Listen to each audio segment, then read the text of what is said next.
Bom pessoal, tô de volta para trazer mais análises para vocês, como sempre vindo aqui no canal para trazer análise diária do mercado cripto, análise de altcoin, análise de mercado tradicional.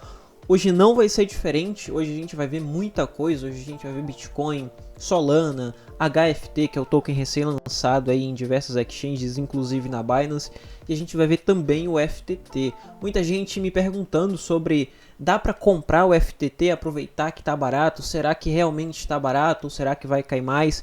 E vou estar passando aqui para você a minha opinião sobre o token FTT e sobre a FTX também, tá? Então fica até o final, que lá no final a gente vai bater um papo sobre FTX também, tá bom? Mas para você que está chegando aqui agora no meu canal, seja bem-vindo. Meu nome é Luiz Santana, sou investidor e trader há 6 anos e nesse canal eu trago análise diária do mercado cripto, do mercado financeiro como um todo, macroeconômico, geopolítico. E se você não está inscrito no canal, já se inscreve aí para que você receba diariamente essas atualizações, tá bom? Então, se você não é inscrito, já te faço o convite aí para se inscrever e ficar por dentro aí das análises de mercado cripto para curto e médio prazo principalmente, tá bom? Mas vamos lá, vamos ver como que tá o mercado, o que está acontecendo aqui com o Bitcoin caindo quase 5% para o dia de hoje. Vamos ver se ele vai cair mais ou se é só uma correção para voltar a subir. Mas antes de falar de Bitcoin, a gente precisa ver o que está acontecendo no mercado tradicional, porque a gente sabe que o mercado tradicional impacta diretamente ou indiretamente no mercado cripto, tá? Quando a gente vai começar aqui por mercado de baixo risco, eu divido mercado baixo risco, mercado alto risco, mercado baixo risco, dólar e título, mercado alto risco, ação e índices, tá? Quando a gente vai ver aqui o dólar, observe que o dólar está despencando para o dia de hoje, chegou a cair 1%, que é muita coisa para o dólar. Ontem a gente teve uma queda bem agressiva para o dólar também, tá? Isso é muito bom para a gente que é de mercado de alto risco. E observe que no semanal a gente tem praticamente uma queda histórica. Faz muito tempo que a gente não tem uma queda dessa aqui para o dólar, tá?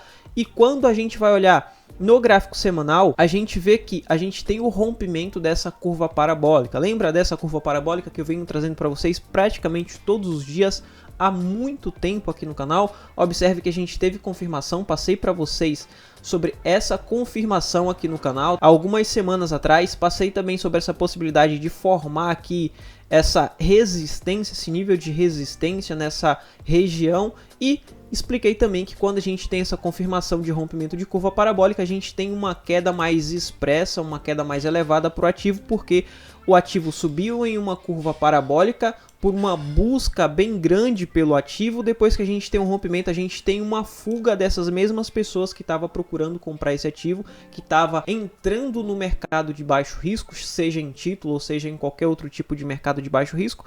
A gente tem uma fuga dessas pessoas, então a gente tem uma queda mais expressiva também, porque na mesma velocidade que foi a busca, vai ser a mesma velocidade de saída dessas pessoas, tá? Então a gente tem essa queda mais expressiva para o dólar.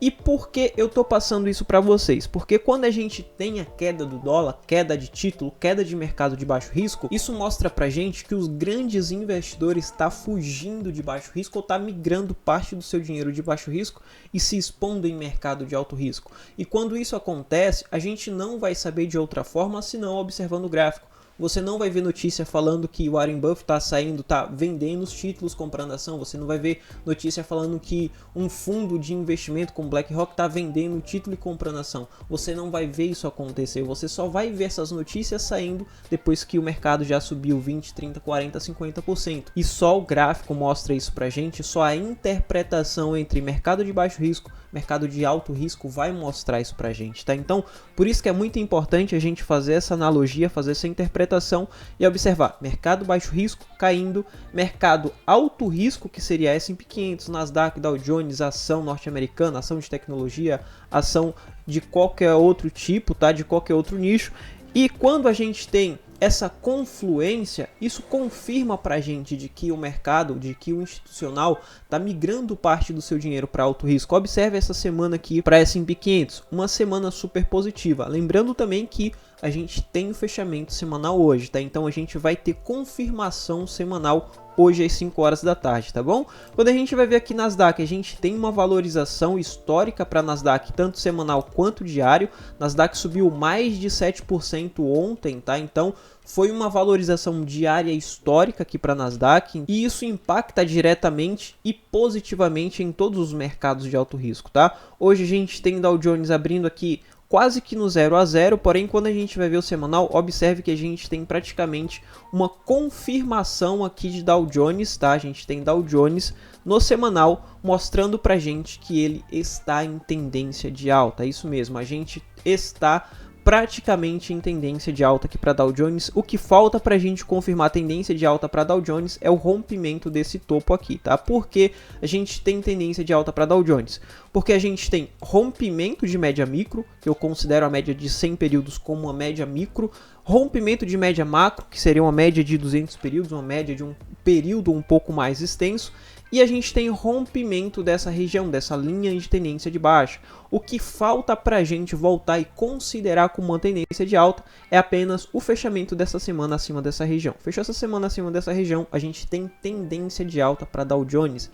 E mais uma vez mostra para a gente que a gente tem migração de dinheiro de baixo risco para alto risco. Então a gente precisa ficar ligado nisso daqui, porque a gente tem Bitcoin caindo, mas essa queda do Bitcoin não é por influência do mercado tradicional, porque o mercado tradicional está subindo, é por influência e fantasmas de dentro do próprio mercado. Antes de sair toda essa notícia de FTX, antes de sair tudo o que está acontecendo, já tinha trago um vídeo para vocês falando de que estava acontecendo alguma coisa dentro do mercado cripto, porque mercado tradicional subindo, mercado cripto caindo, estava alguma coisa acontecendo e que nas próximas horas ou nos próximos dias iria sair alguma notícia muito importante do que estava acontecendo e isso iria dificultar aqui para o mercado cripto e foi o que aconteceu, tá? Saiu todas as notícias de FTX, falência, queda do token FTT, então a gente já está vendo esse fantasma começar a circular aqui dentro do mercado cripto. Quando isso acontece, tá? Quando a gente tem esse desvínculo mercado tradicional com o mercado cripto,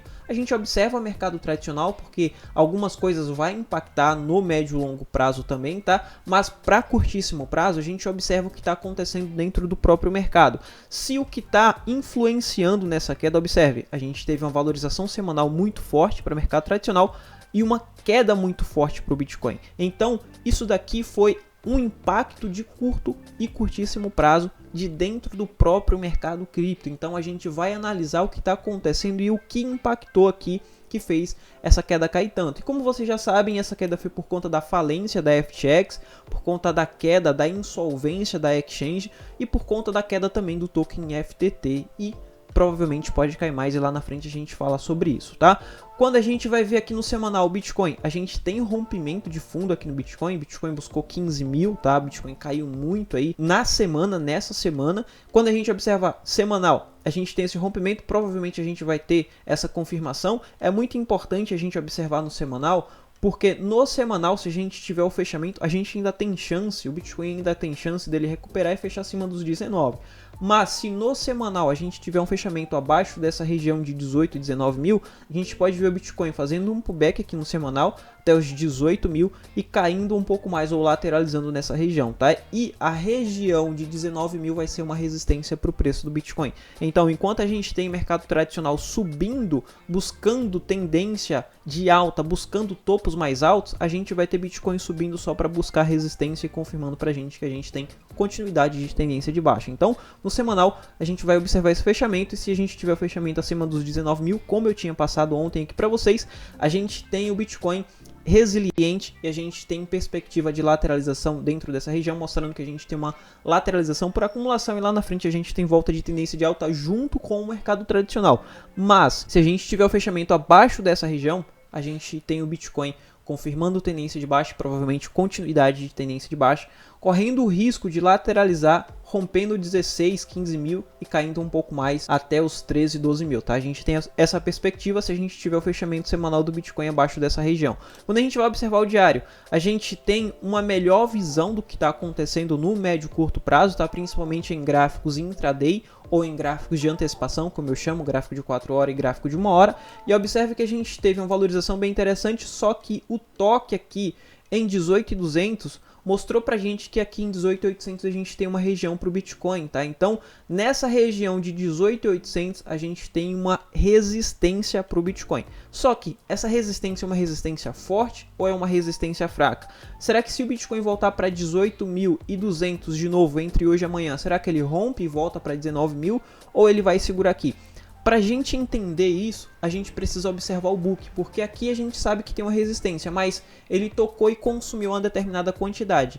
Será que as ordens que ficaram em 18.200 é o suficiente para segurar de novo se ele voltar? Então a gente vai no book e observa 18.800, 18.200. Observe que em 18.100 a gente tem 200 bitcoins, 18.300 a gente tem aqui uma quantidade entre 100 e 200 e está oscilando, tá? Então, nessa região de 18.200, 18.100, 18.300, a gente não tem ordens grandes. Óbvio que de acordo com o mercado vai subindo ordens também, mas não tem intenção de venda nessa região de 18.100, 18.200, 18.300, tá? Então, provavelmente, se o Bitcoin voltar de novo para essa região, mas se ele voltar para essa região, a gente tem provavelmente um rompimento e o Bitcoin voltando aqui para 19.000, tá? O que vai ser muito interessante a gente estar observando, porque se ele voltar no diário acima de 19.000, a gente tem perspectiva aqui de volta e confirmação no semanal acima de 19.000, tá? Então é importante a gente ficar de olho aqui no diário e principalmente no gráfico, em gráficos intraday, que são gráficos que eu chamo de antecipação, tá? Nesse momento ele tentando formar aqui pra gente um padrãozinho de bandeira, o que vai ser muito interessante a gente observar esse padrãozinho aqui, porque se ele confirmar, ele vai tentar buscar 18.200. Se ele tentar buscar 18.200, a região de 18.200 não vai ter mais resistência, tá? Então, se ele tentar buscar aqui de novo, a gente tem possibilidade de rompimento quando ele tentar buscar 18.200, se ele tentar buscar. Se ele confirmar aqui pra gente essa bandeirinha, ele vai tentar buscar 18.200 com possibilidade de rompimento e o Bitcoin pode voltar para 19.000 e lá na frente no semanal a gente vai ver o fechamento no semanal acima de 19.000 com possibilidade dele ficar lateralizando aqui. Lembra lá ontem quando eu falei que se ele voltar para 19.000, ele não vai voltar para 19.000 para subir para 25, 30, 40, 50? Eu falei ontem que se ele voltar para 19.000, ele vai voltar para lateralizar e eu ainda acredito nisso, tá? Se ele voltar para 19.000, ele vai voltar para lateralizar nessa região. Ele não vai voltar, a gente não está em período de grandes altas, tá? E ele vai voltar para lateralizar e ficar lateralizando aqui até janeiro, fevereiro. E lá para janeiro, fevereiro, aí a gente tem possibilidade de uma valorização um pouco mais extensa aqui para todos os mercados de alto risco, tá? Não só para Bitcoin. Então, se ele voltar para essa região, se ele tentar buscar 18.200, a gente não vai ter uma resistência muito forte.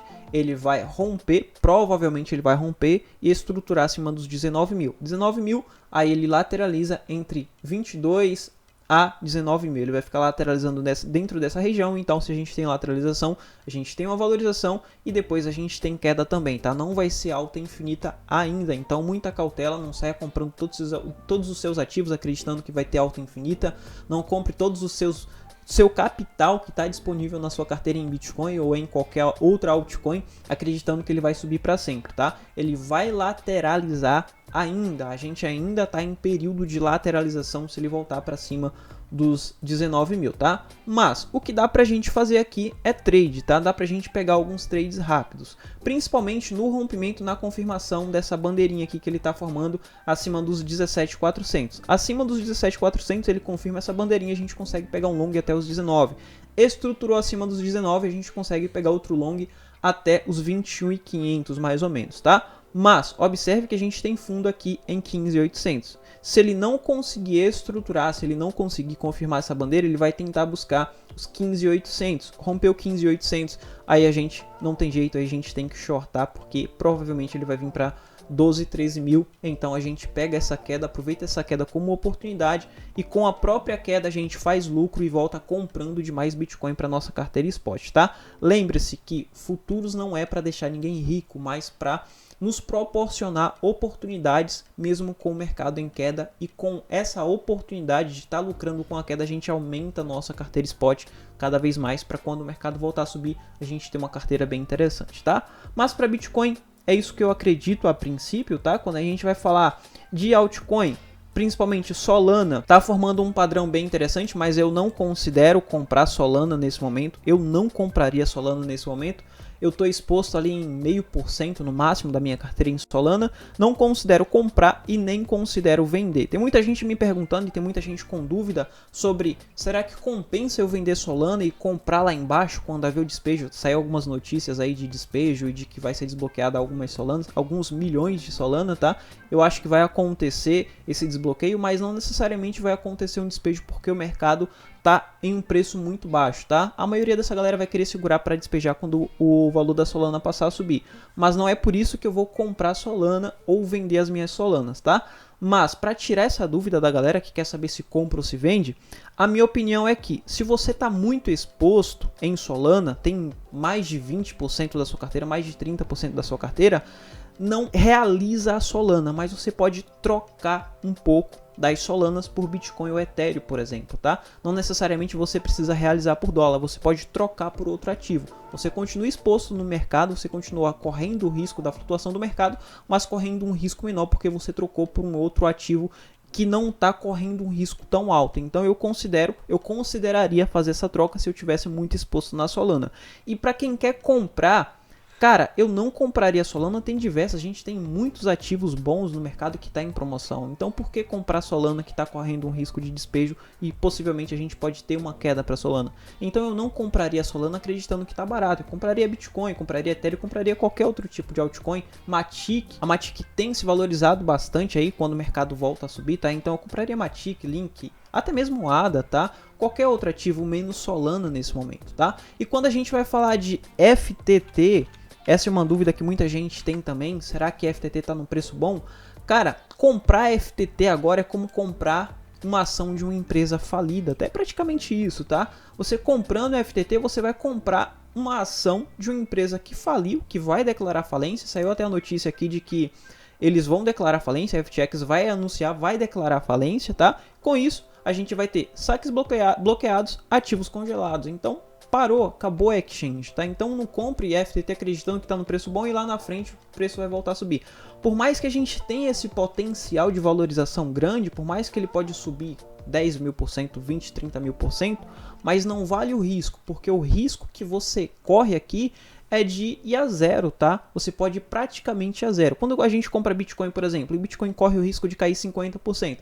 A gente corre o risco do Bitcoin cair 50% para lá na frente ele voltar 500 mil, 5 mil por cento. Aqui não, aqui você corre o risco de ir a zero, tá? O seu ativo virar pó. Então não vale o risco tá comprando FTT agora. Eu acredito que o FTT pode cair um pouco mais, principalmente quando isso daqui for oficializado, tá? Declaração de falência da exchange FTX, tá bom? Quando a gente vai observar o HFT é um ativo que muita gente está me perguntando lá no grupo, tá? O que eu acho sobre o HFT. Eu não compraria o HFT agora, por mais que está abaixo daquela nossa região de 75, mas eu não compraria o HFT agora porque o mercado em si, mercado cripto, quanto todo o mercado, pode recuar um pouco com isso, puxar um pouco mais o HFT, tá? Então eu não compraria HFT agora. Eu tô posicionado no HFT em 0,75, como vocês sabem, principalmente para quem é lá do grupo. Eu tinha uma ordem aqui em 0,75, a ordem foi executada, tá? Então nesse momento eu tô perdendo um pouco no HFT, mas ainda tô posicionado, acreditando que quando o token HFT for para a plataforma de futuros lá da Binance, a gente vai ter uma valorização um pouco maior, tá? Então nesse momento eu ainda me mantenho posicionado, mas se eu não tivesse posicionado eu não compraria, tá? Então fica um pouco atento aí, se você for comprar HFT, se expõe em Bitcoin, se expõe em Ethereum, tá? Mesma coisa que aqui na Solana, se expõe em ativos um pouco mais seguros nesse momento, tá? O HFT está em uma região, toda essa região aqui, pessoal, é uma região de resistência, tá? Tudo isso daqui é uma região de suporte e resistência, provavelmente lateralização. Se a gente tiver rompimento dessa região em 71, a gente tem valorização, a gente vai ter valorização mínima aqui até 90 centavos de dólar, tá? Mas o rompimento do fundo aqui pode levar uma queda um pouco maior, até 45 centavos de dólar, para lá na frente ele formar um camper handle, tá? Provavelmente um camper handle, e depois ele voltar a subir um pouco mais, tá? Então, nesse momento, é isso que eu acredito aqui pro token HFT, mas se eu não tivesse exposto, eu não iria comprar, tá? Eu não iria me expor aqui no token HFT, eu iria me expor em Bitcoin, em Ethereum ou em qualquer outro ativo nesse momento, tá? Mas como eu tô exposto, eu vou esperar um pouco mais, porque eu acredito que ele vai se valorizar quando ele for lá pra plataforma de futuros da Binance, assim como foi no C98, tá bom? Enfim, era isso que eu queria trazer para vocês hoje, era essas análises, essas opiniões que eu queria trazer aqui sobre FTX. Eu acredito que FTX Vai declarar falência, para mim FTX já era, não tem mais jeito. Se declarou falência, eles vão congelar saque, eles vão segurar todos os ativos, daí corre processo, aí a galera que tem ativo preso vai ter que processar a exchange, isso demora anos. Já aconteceu isso lá atrás, tá? E até hoje a galera não conseguiu ganhar nada com isso. Mas a minha opinião sobre a FTX é que já era mesmo, já faliu. Eles vão declarar isso, provavelmente ainda vai sair oficialmente sobre a declaração de falência da FTX. E se faliu já era, tá, pessoal? E não se expõe em FTT, como eu venho falando aqui diariamente. Não compre FTT. FTT vai ser igual a Luna, quando a Luna tava 10, depois 5, depois 1 dólar. Chegou em 1 dólar, muita gente acreditando que 1 dólar era o fundo e que a partir dali ia subir para 10 dólares e ia dar uma valorização absurda. Não acredite nisso. Sempre pode cair mais, principalmente um ativo de uma exchange ou de uma plataforma que não passa mais confiança para o mercado, tá? Então, essa é a minha opinião, espero que vocês tenham gostado do vídeo. Se gostou, deixa o like aí que isso vai ajudar muito o canal. E se inscreve para que você receba diariamente esses panoramas, tá? Vou deixar aí embaixo também o link pro grupo aberto do Telegram. Grupo grátis, você pode entrar lá, bater um papo com a galera, tirar dúvida, mandar mensagem para mim também, tá? Eu vou estar respondendo você lá no grupo. E é isso que eu queria trazer. Vou ficando por aqui, te espero no próximo vídeo. Fui!